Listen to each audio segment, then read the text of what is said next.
Know the vibes. Welcome back to another emergency episode of the Hoop Genius podcast. It's Sunday night, 10 p.m. I'm packing my suitcase, and all of a sudden, we've got to do another show because this show is brought to you by NBA 2K24. And you know, the other day, BJ, when I said you got to get NBA 2K24 because it's the only place where you can play with Dame Lillard on the Bucks, it's now the only place you can play with Jrue Holiday on the Boston Celtics. If I told you this a year ago that Jrue Holiday would be on the Boston Celtics, you would have thought it's impossible. But I did an event today, a great event at Sneakiness with the Edit London and NBA 2K, and we had a basketball tournament. And when I stepped out of the event, I had hundreds of notifications on my phone. And I thought it was people saying, well done for the event, but it was actually people asking me about the Jrue Holiday trade. So, BJ, you called me. You were hyped up. Before you give us your opinion, I got to let the people know that they can get their copies of NBA 2K24 through the link in our description. But tell me why. BJ rang me saying this is an amazing move. Well, yeah. I mean, I want to know why. Well, it's a good trade. When anytime you make a trade and you push all your chips to the middle, it's always great.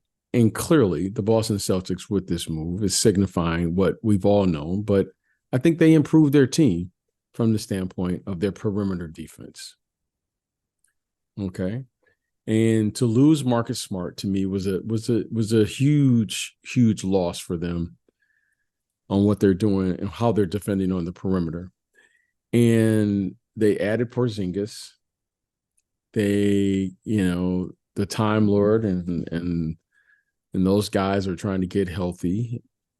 And suddenly now you're looking at their perimeter and you're saying, all right, clearly Jason Tatum and Jaylen Brown are leading the charge, but how they're going to defend, especially those small, quick guards, perimeter players that will, that we know will play pick and roll and isolation basketball, so forth and so on. Well, they addressed that need. And I thought they did an excellent job of identifying a player like a Jrue Holiday who suddenly became available. And I think it's great. I think their big three on the perimeter, I think, is as good as anyone in the NBA.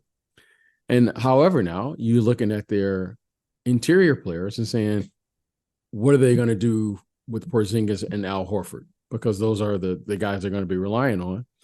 And at Al Horford's age, that's going to be a big question mark as far as getting him through the regular season and what's he going to have at the end as they start to play and go deeper into the playoffs.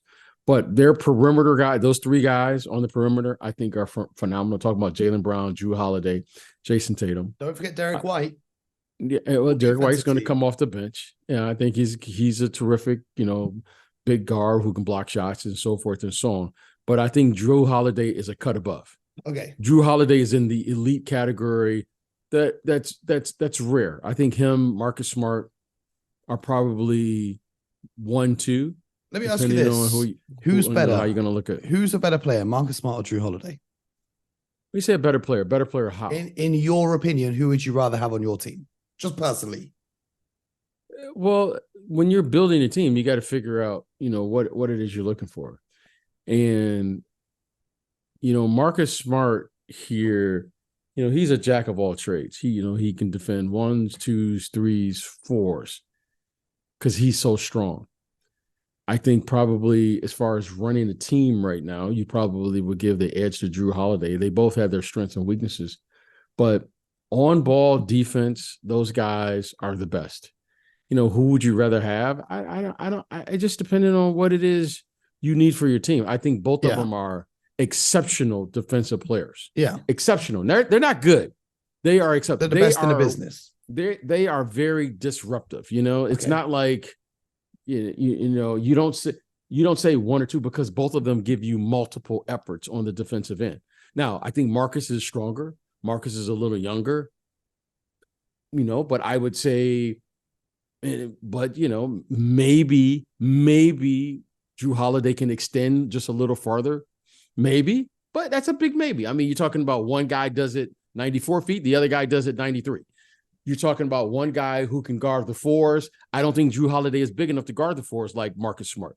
Nope. You talk about one guy offensively who could, I think Jrue Holiday may be a little. I think Jrue Holiday's more, ability to post up smaller players gives him a little edge on offense. I think he's a tad better on the offensive end. Having said that, this is a team that wants to win a championship, right?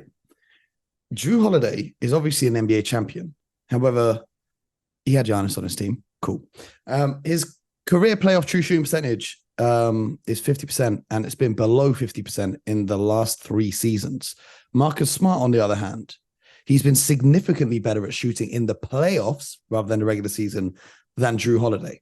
So offensively, I take the point. However, it's proven in the playoffs, Marcus Smart steps up, whereas Jrue Holiday goes the other way.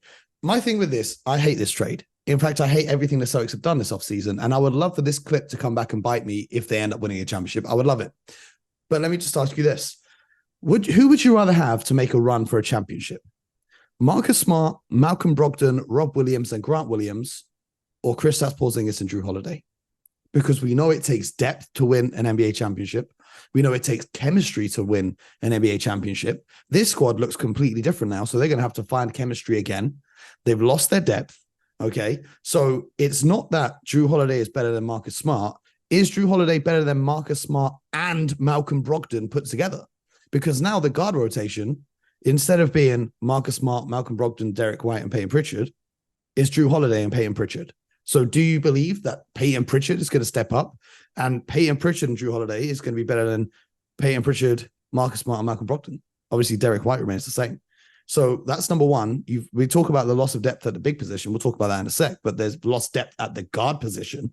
And then at the big position, you had Porzingis after the Marcus Smart trade with Rob Williams and Al Horford. Al Horford, who's turning 37, and Rob Williams, who's struggled with injuries, but so has Porzingis.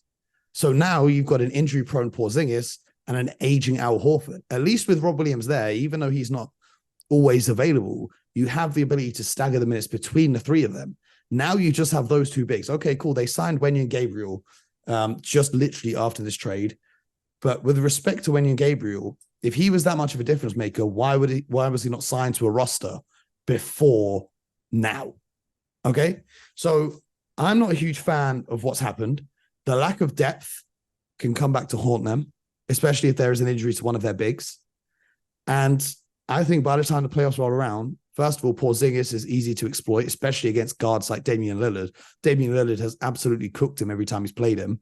Al Horford, is he even going to be healthy when the playoffs roll around after taking the strain of having to play significant minutes throughout a regular season? And now, if there is an injury to Jrue Holiday, your guard rotation is Derek White and Peyton Pritchard. At least if you had Marcus Smart and he got injured, you've still got Malcolm Brogdon and Derek White and Peyton Pritchard. So they've lost depth across the board. And we all know it takes depth to win an NBA championship throughout the course of a brutal 82-game season. This is my issue with the Celtics roster. They may appear more talented on paper in terms of their starting 5. However, the lack of depth and the need to rebuild chemistry, and you also lose the leadership that Marcus Smart provided in the locker room. I don't see Jrue Holiday bringing that. I don't think that this roster is an upgrade on last year's roster. However, when you rang me, you said numerous people around the league in different front offices believe this is a fantastic move for the Celtics. Can you tell me why they think that? Well, I think for all of the reasons above, Jrue Holiday he's an all-star caliber player. He's an exceptional talent. And when you start building your team, right, and taking into consideration the following, right, we can talk basketball and how that looks. We can also talk about the economics of the deal, all right? And I'm sure one of the big reasons for them not signing and wanting to get off of the depth that's necessary to win a championship is how do you figure out how to compete? And when you start having players come up for deals like we know Jaylen Brown signed over for this summer. Jason Tatum there's a lot summer. Yes, and then Jason Tatum. So when you start to build out your team and what it's going to look like basketball, what it's going to look like economically, who is possible, who's going to come off, and all of those things. This makes total sense to me. I would let me just jump in real quick. I think this makes no sense because, in my opinion, Robert Williams is on one of the best value contracts in the NBA. He makes $11.5 million and he's on that contract until 2026. So for what he provides at the big man spot, he's severely valuable on that deal. Whereas Porzingis, on the other hand, if we look at Porzingis' contract right now, he makes significantly more. Obviously, he's more versatile offensively, but defensively, I like what Rob Williams brings. Also, Rob Williams, maybe the best passer on the Celtics roster. When you talk about actions the Celtics run, where they're bigs at the top of the key with the ball, some of the passes he makes, I don't know any other bigs except for Jokic that makes those passes. Not saying that Rob Williams is in Jokic's category. I'm just saying that his passing is very underrated. Porzingis is making $36 million this year. That's 3 times the amount that Robert Williams is making. And this is his player option year, meaning they're going to have to re-sign him. He's not going to re-sign next year for $11 million like Rob Williams is signed under. So economically, I don't see how this makes sense. Yeah, if you look at it from what, individually we may like, right? So whenever I look at this, and I say this with great humility, I understand the analytics of the game and how the game is viewed from people within these organizations. Offense is of great value. In particular, the Boston Celtics, who a year ago, they made it very clear that they value three-point shooting in the way they like to play. Now, I may have a different way of liking the game and what I value and what I view. However, it is clear, and I want to make this, it's very clear that Coach Mazzulla and his staff, what they value. They value three-point shooting. They've essentially said, we're going to do nothing but shoot threes, and on defense, we're going to play drop every possession, and Jrue Holiday and Derek White are going to chase guards over the screens into the drop. That basically what Milwaukee did with Brook Lopez. Okay. So now that we know this, we watched 82 games last year, plus the playoffs. Clearly, they're committed to this. And now they have players that Coach Mazzulla, I'm sure, feels will fit his personality and how he wants to play. So again, whenever go ahead. Well, we watched the 82 games last season, and they got off to a blistering start, and they were running away in the regular season until teams realized just don't collapse the defense when they drive because they're just looking for threes. And the record of the Celtics after that realization from the rest of the league was significantly worse. And then we saw in the playoffs, they lost games in Atlanta they shouldn't have lost. They lost games in Philly. They had to go to a game 7 against the Sixers. And then they lost in game 7 to Caleb Martin's Miami Heat. Not Jimmy Butler's Miami Heat, the Caleb Martin Miami Heat. So I don't know if I watched something different to everyone else, but I wouldn't say last season was a resounding success. I'd say the season before, when they got to the NBA Finals, where Rob Williams was the difference maker when he was playing defense and absolutely eviscerating opposition players, and Marcus Smart was the defensive player of the year, I would say that was a resounding success. You've now moved the 2 years ago defense player of the year, the reigning sixth man of the year, one of the best shot blockers in the league, for Porzingis, who knows if he's going to be healthy. And here's my biggest thing with Jrue Holiday, because I love Jrue Holiday as a player. Here's a conversation between Jrue Holiday and his wife. She said to Jrue, "Are you serious after this contract? Are you serious about retiring?" Jrue Holiday replied, "Yes, I feel very strongly about it." Jrue Holiday has 2 years left on his contract, including this one, meaning that the Celtics will get 2 seasons out of him before he retires, which means they get no value in return for him. They can't trade him on. He's going to retire.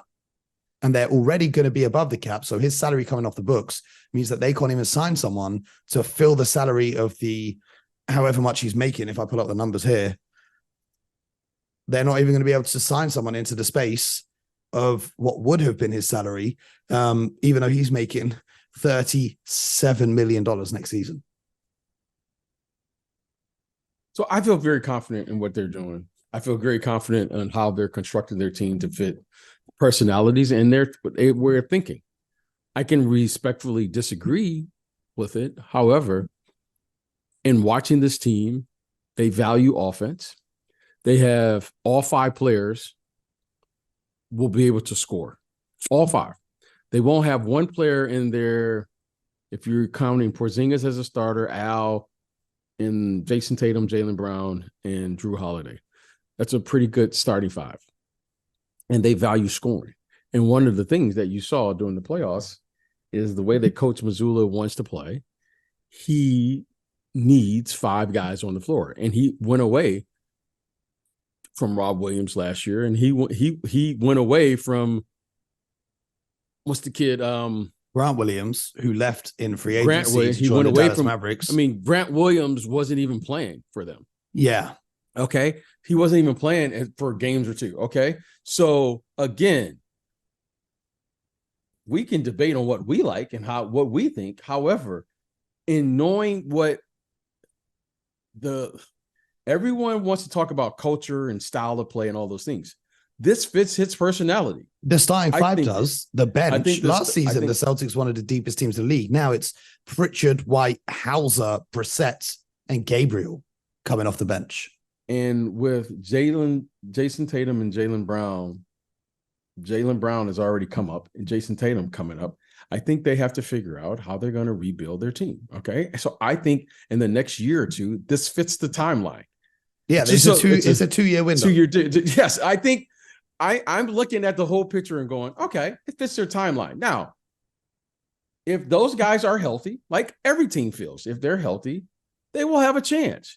However, the one thing that we do know and what we've seen, and then we can debate this if you would like, is we need depth to get through the regular season. We need depth with certain players. However, economically, sometimes it's impossible to do that because of you have to retain these players.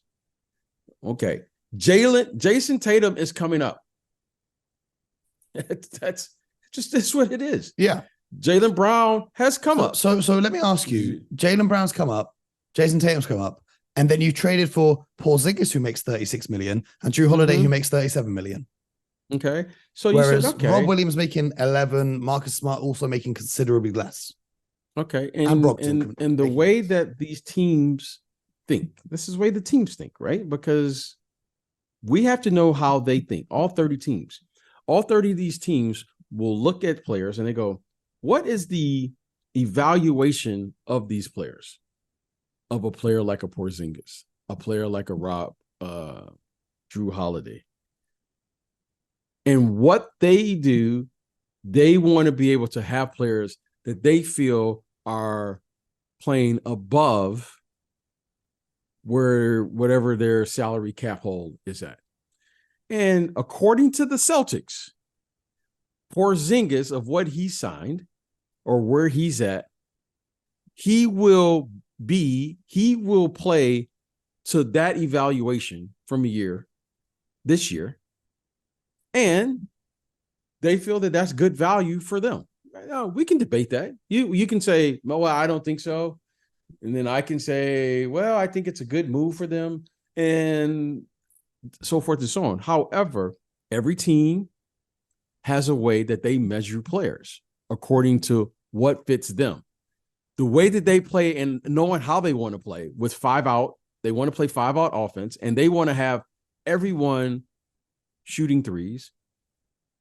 The way they want to play their coverage on the defensive end, Porzingis on paper should be a nice fit for them. Yes. On paper, okay? On paper, the way they want to defend and the way they want to play on the offensive end. Because clearly, Mo, we got to say this. They value 3-point shooting. Absolutely. Okay. It was a panic move, but the Porzingis trade, because if the original trade, where it was supposed to be Malcolm Brogdon going to the Clippers, pieces going to the Grizzlies and to the Wizards, and Porzingis coming to the Celtics had gone through, do they still make this trade? Well, they pivoted. Like, you got to be flexible. You got to be versatile. You got to move on. You have to move on. So I give them credit. I like what they've done. I think this gives them a year or two to figure out what they have. In a year or two, you know what? I assume Al Horford either moves to the bench or they get off of him. I think they move off of Jrue Holiday. That gives them 2 years. Porzingis, we'll see what happens. And they should have cap space and all these things because they have 2 premier players. Okay. That I think other players would want to play with. So I think this gives them flexibility. I think this gives them this shows those 2 players we still want to win. Okay. And more importantly, I think it gives them an opportunity to get other players if need be. So I think it's a good move. They have one huge problem, and it's a 7-foot problem from Greece. And that's Giannis Antetokounmpo, who is going to, if you want to win the Eastern Conference, you're going to have to go through Milwaukee now. Jrue Holiday can guard Damian Lillard full court, and he might guard him with a vengeance because he was obviously traded for him. But who's guarding Giannis? Because before, you had bodies you could throw at him. You had a well-rested Al Horford. You had a Grant Williams who didn't play a lot in this year's playoffs, but had they met Milwaukee, I guarantee he would have played.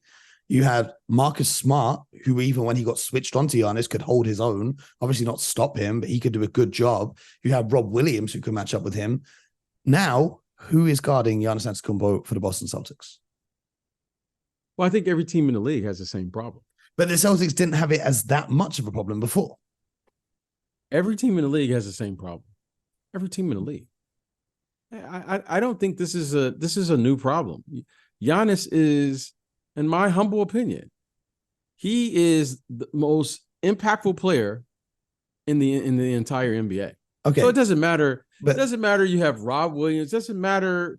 The Celtics beat the Bucks last time they matched up in the playoffs in 2022 on their way to the NBA Finals. Those are numbers. I'm just giving you. That's not numbers. That's not a number. That's a statement of fact. The Celtics beat Here are the numbers. Which part of that was a number? Okay. Excuse me, Mo. Since I'm not here to debate. I'm just saying yes, the best player. That's the whole point of the show. Well, I'll let you debate because there's nothing to debate. We all agree. Yeah, it's a fact. Watch the game that Giannis is the best player, the most impactful player in the NBA. Yeah, and they figured out a way to stop him. Okay, that's great. They figured out a way to stop him. Now we have a new coach. They're going to run a new system. They have new players. They're going to run new plays. What they did a year ago with what we can question a lot of things. I've moved on. Like what they did last year doesn't mean anything with this year. This is a new team. Missoula is a new coach. Okay. He's got new players. He's got a new system. He's got new things. So what they did a year ago and projecting it to this year has no bearing for me. I'm living here in the present moment. I don't even know what plays the new coach for the Bucks are going to run. I don't even know how they're going to use. You don't even need plays. You can just run Dame Giannis pick and roll. Okay, and that's fine. But again, I know these guys make it look that simple, but believe it or not, they're going to need plays in some level of organization. Of course, it's hyperbole. Okay, so in saying that, I hear you, and it's fun to say what that Celtics team did, whatever last year.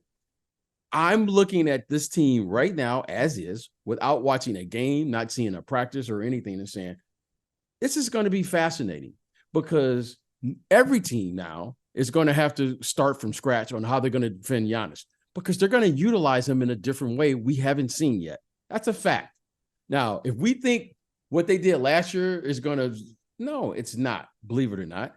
They're going to run, Coach Griffin and his staff are going to run different things.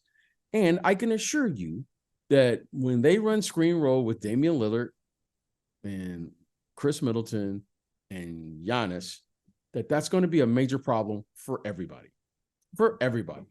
including your Celtics, whether it was Grant Hill there or Time Lord there or whomever. It's going to be different. Why? Because the spacing is going to be different.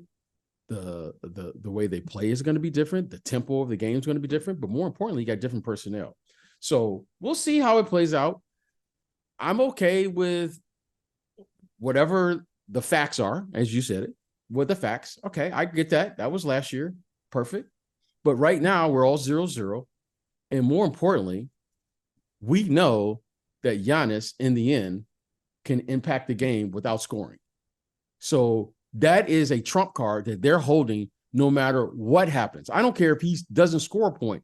He will impact the game defensively. He can block shots. He can draw a double team. He can play in full court, half court, or whatever it is you want to do. He can be a decoy. So this player, the scoreboard doesn't really indicate how great of a talent this young man is. And not many players can say that in the NBA. Do you think he's better now than he was in 2022? We're going to find out because he's got to mesh his talent. All great players have to figure out how to mesh their talent with the roster that they're currently working with. All great players. All right, if you're a great talent, you just go out there and play and get your numbers. Great players he's got to figure out how to play with Damian Lillard. He's got to figure out how to play with this version of Chris Middleton. Chris Middleton has been injured for the last year or two. He's got to figure out how he's going to be utilized so that he can finish the game. This is a new coaching staff. They're going to have a new system of play. They're going to have a new culture. He's got to figure all this out, like kind of on the fly. So when you are playing with the expectations that you are the best team in the league, and there's no experience or no record of saying this is how we play. We don't even know how they play. We haven't seen this coaching staff, are they capable? Okay. I remember when we watched the Brooklyn Nets, you and I, was that a year or two ago? And we all were saying Brooklyn, everyone crowned Brooklyn the championship. And we don't know how these things are going to play out. So right now, I think Coach Griffin probably has the most difficult job in the NBA. So he's a rookie head coach. And suddenly now he's faced with this. You're the odds maker to win the championship with no head coaching experience. And you just got a player a week before training camp. I would much rather be Coach Griffin than Steve Clifford coaching the Charlotte Hornets. I can promise you that. Okay. I see what Kai Jones is doing right now. I don't want to deal with that problem. If Steve Clifford won 40 games, we would go, wow. If the Milwaukee Bucks won 40 games, we would say this guy probably shouldn't be there. So off talent alone, you're winning more than 40 games, but just Giannis. Yeah. Stranger things have happened. Okay. Injuries, stranger things have happened. So, I remember when the Miami Heat, they lost like their first, I don't know how many games they lost, With LeBron and Wade. Yes. And Chris Bosh and these guys. Yep. So this is going to take time. And here's the big thing. This is going to be a new challenge for Damian Lillard. It's not like we're going to see the Damian Lillard from Portland just come there to Milwaukee, because it's not going to be the same. Okay. He's not going to be the first option. Okay. He's got to figure out how to integrate himself with these guys. He's coming in and playing not with one, but two perennial all-stars. He's playing now. The spacing is going to be different. His responsibility as a lead guard now is going to be different on both sides of the ball. That's going to be different for Dame. So there's a lot of things that's going on here, knowing that there's a difference between playing just to get to the playoffs and playing to win a championship. So we'll see. We'll see how this plays out. I like it. I like their chances. But one thing I do know is that, getting back to your Celtics, like, it's all about fit. And I think they have guys that fit who they are. And that's what makes it fun. We can all agree or disagree. However, they've committed to how they want to play on the offensive end. That's clearly the priority for them. That's why Porzingis and these guys. And I think for them, hey, good for them. And if Porzingis does work out, if he is healthy, Porzingis and Al Horford, if they are healthy, that's pretty good. Now, they may not be what I would prefer, but that's pretty good. Those are two really good players, especially by today's standards, because your bigs who can score, pick and pop, that's tough to defend. And both of those guys are more than respectable from the three-point line. So, when you got Jason Tatum, Al Horford, Porzingis, that's going to be pretty tough. The person who should benefit most from this should be Jason Tatum. Mm-hmm. Because who are you going to double team from? Mm-hmm. And Jason Tatum his scoring average should increase this year. The reason being is because now you don't have to put a player in the dunker spot when you have a player like a Grant Williams, who I thought was more than respectable shooting threes. Oh, Milwaukee know about that. Okay, and he's shooting threes, but Game 7 Grant. But Rob Williams, okay, he was basically a vertical player. I mean, he would catch the ball out of the sky, but that now was with Porzingis and Al Horford now, where are you going to come from to double team Jason Tatum? So I think offensively, and we know this is an offensive driven team. We know what they like to do. Jason Tatum is going to be very tough to double Jason Tatum now with those other four guys on the floor. Now, I'm not saying I agree with it. I'm not saying I disagree with it. I'm just saying on paper. And the same applies to Milwaukee, like we said the other day. Absolutely. And I think in Milwaukee, it's going to be tough now to double from Dame, and you got Chris Middleton on the weak side or vice versa. So it's going to be fascinating. It's a chess match. That's why we're going to watch the game. However, I think both organizations did this. They're surrounding themselves to give their best players a chance to improve. And that's what you want to do when you're building a team. Jason Tatum should be better with this move, and Giannis should be better with this move. Now, let's see which one comes together. Let's see which one fits. But Jason Tatum, I think he can't do anything but be better because of this. And certainly Giannis now, he was a problem before, but now he's going to be a real problem. Well, our first chance to see this is the Celtics hosting the Bucks on the 23rd of November. They match up again on the 12th of January, then the 20th of March, and then the 10th of April, where they could be in a battle for potentially the top seed in the East. Now, we've not seen either of these two teams play, and you're going to hate this question, but if you had to pick right now, if I told you a 7-game series between these new look sides was beginning tomorrow, who would you pick it in how many games? Giannis. In how many games? I think Giannis. Look, Giannis and Jason Tatum are first-team All-NBA players. Okay? Yes. Giannis is a first-team All-NBA. Jason Tatum is a first-team All-NBA. Okay? Everyone's healthy. That's a good matchup. I think Giannis clearly has an advantage over Porzingis or Al Horford, whoever you want to. And I think whoever's left with Brook Lopez is more than capable of scoring 20 any given night. Mm-hmm. Okay. Al Horford is capable of scoring 20 any given night. So I think they cancel each other out. Advantage Bucks up front. And the backcourt. Okay. You have Dame. You have Jrue Holiday. Now, that's a battle of the wheels. That's a battle.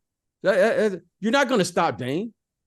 Okay. Jrue Holiday is capable of averaging 28 and 8 throughout the series. That's more than respectable. That's more than respectable. Okay. Chris Middleton, I don't think I think the advantage for the Celtics at that matchup, okay, with Jason Tatum. However, Chris Middleton is an all-star caliber player.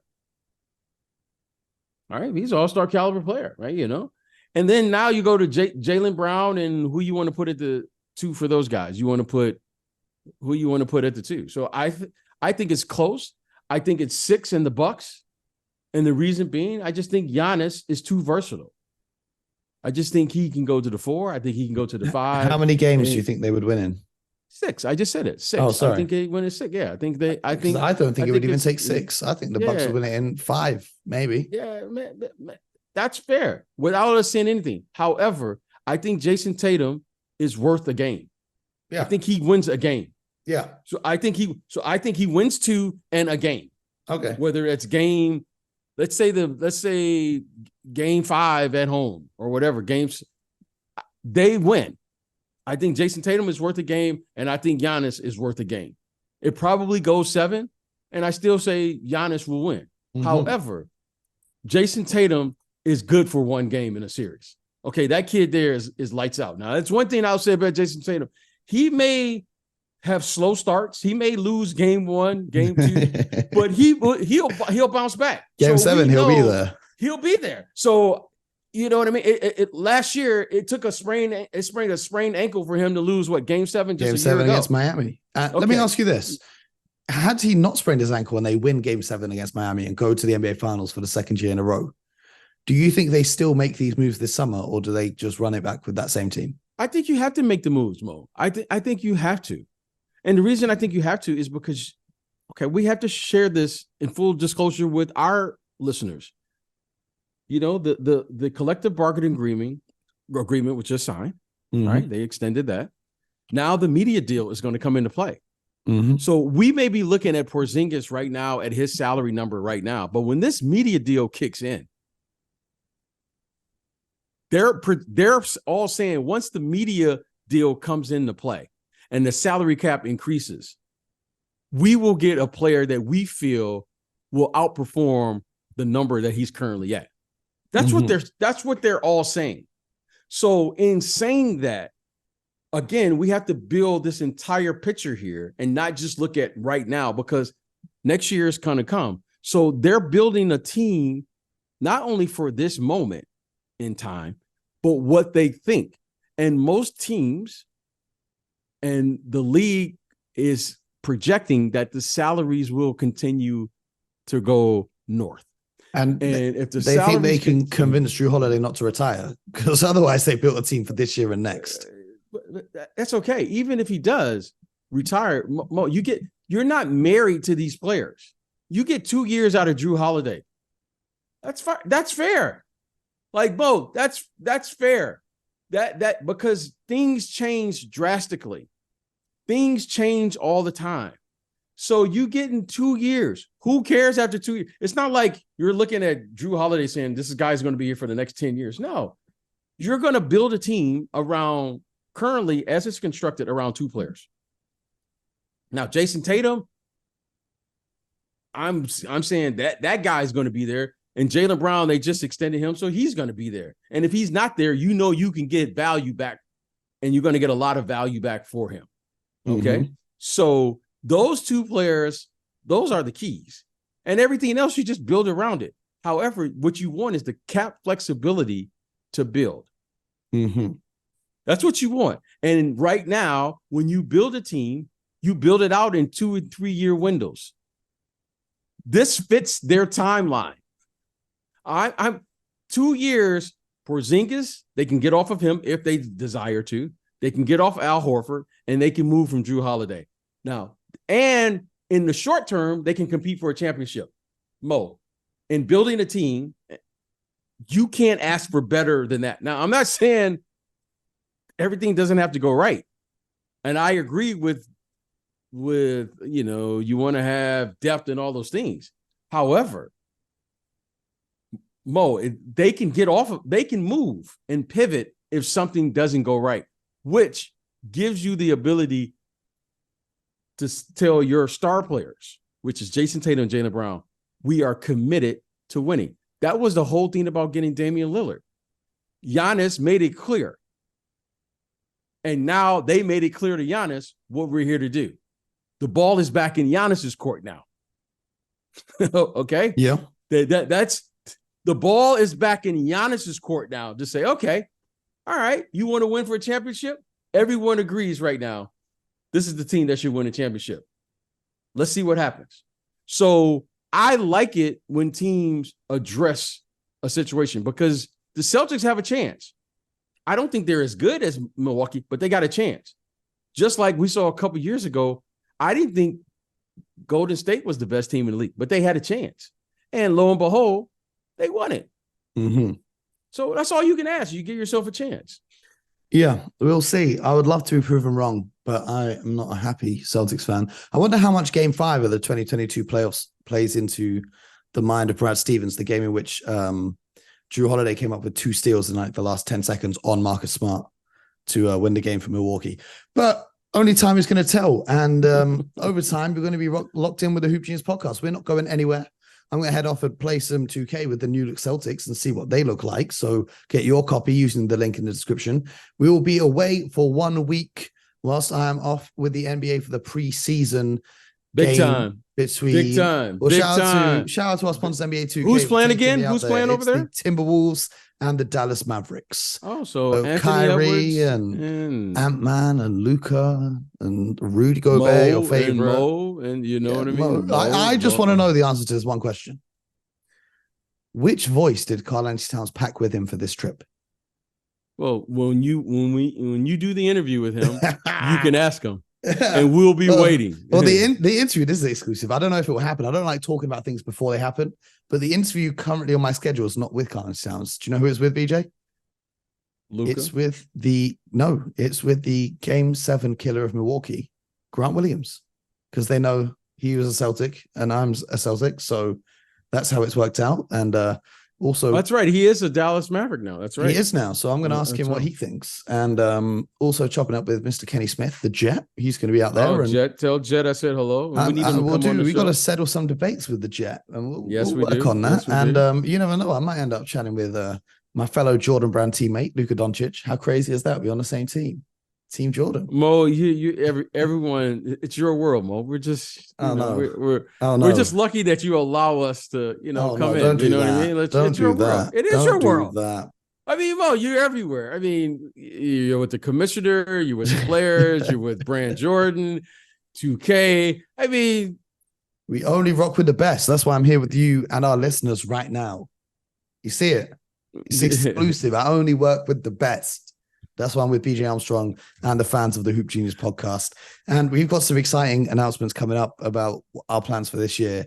So stay locked in. I hope you guys all have a great week. Get some rest because this NBA season is about to be intense. As we record this, we're 23 days away from tip-off. And I personally cannot wait. We'll see you soon. Make sure you subscribe to the show. And most importantly, get buckets.